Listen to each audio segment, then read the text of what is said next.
Good morning. It's 7:46. Is the social contract in this country broken? The former Conservative Security Minister Tom Tugendhat believes so. He says that young people are being let down by a broken housing and pension system.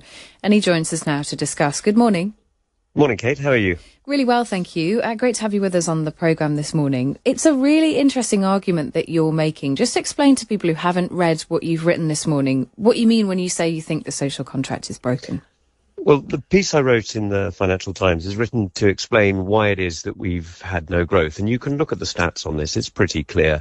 You know, we've effectively seen the FTSE flatlining except for dividend payments over the last 20 years. We've seen the level of investment from pension funds going from investing in companies to now investing about 1% in the FTSE and about 60% in gilts and government debt.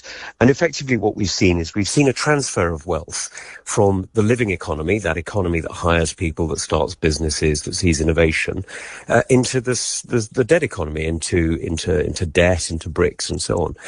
And what that's doing is it's really constraining growth. And you can see this in all the stats, right? You can see this over the last 30 years that we simply haven't got growth into this country. And if you want growth, if you need growth, and by the way, I'm not alone in saying that. As you know, the Labour Party came into government promising growth, and various other administrations the last few years have spoken about growth. You really need to get the blood of the economy flowing again. And the only way to do that is to liberate capital and to reallocate capital from, as I say, from dead money, which is sort of bricks and debt, into live money, which is jobs and opportunity. And so how do we go about doing that?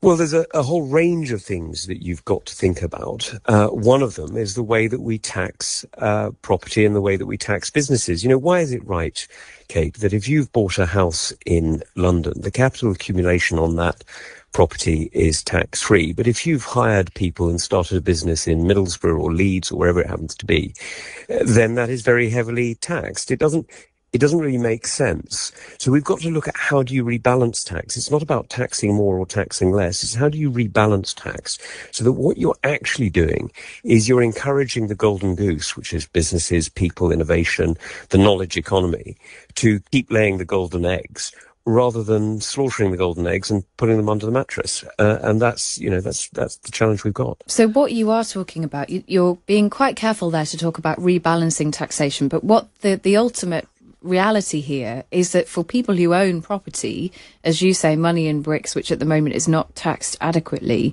they would pay more tax on their property, but there would be lower taxes in other areas. So you're proposing something which usually your party desperately seeks to avoid.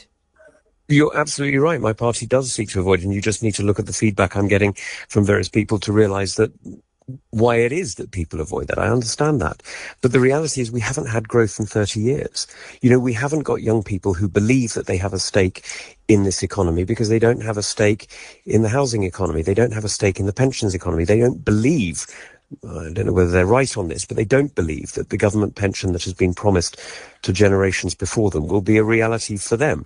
So how on earth do you get people who are currently leaving the country for Dubai, Italy, Portugal, the United States, Australia, and so on, to actually stay and have a stake in this country? And the only way to do that is to make sure that their contributions as working, innovative, creative members of this community are not taxed so much more than others. Now, this isn't an age question. It's simply, if you want a body to grow, you need the blood to flow. And at the moment, our blood is all frozen into bricks and mortar and into government debt.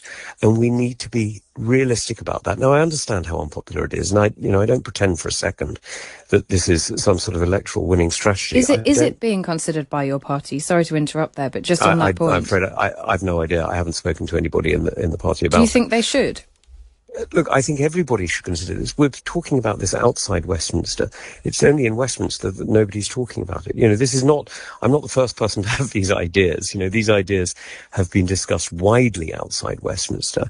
But the reality is that, and I understand why, but many of my colleagues, quite rightly respond to the pressures that, you know, you hear from your electorate and you hear from your party activists. And I respect that very, very highly. But the reality is we have come to the end of the road. We really have come to the end of the road. We're now heading into a moment where the government has effectively got three choices for the budget in whatever it is, October, which is to cut, to tax, or to borrow. And all three of those options have been proved unworkable by this Parliament.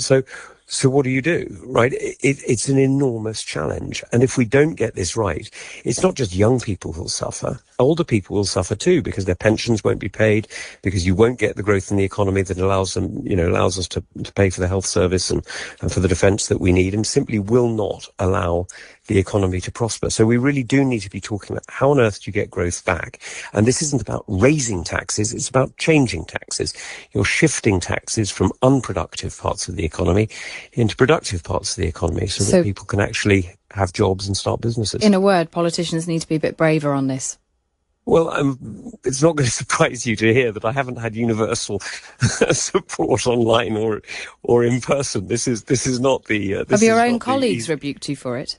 I haven't had those direct conversations yet, but look, I mean, but it's just true, Kate, and I think it's important that we tell the truth, and the truth is that the reality is that there is a fantastically large challenge here, and I intend to use the next few years that we've got to point out some of the uncomfortable truths of the economy as we see it and the society as we see it. So that we can address it. Can I ask you finally, President Macron is coming to the UK today. You are a former security minister. Do you think this one-in, one-out deal is part of a new immigration deal with the French? Is it realistic? Will it stop the boats, in your view?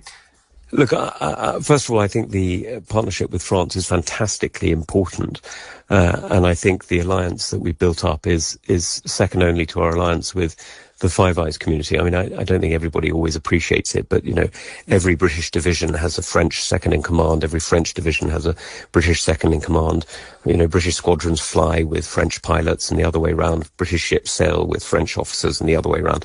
The military connection between us is very, very close. In fact, second only, as I say, to the Five Eyes.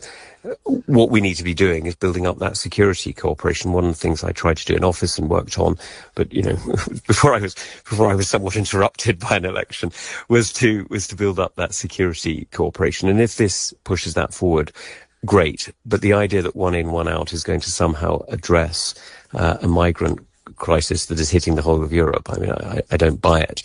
We need to find ways of supporting offshore processing.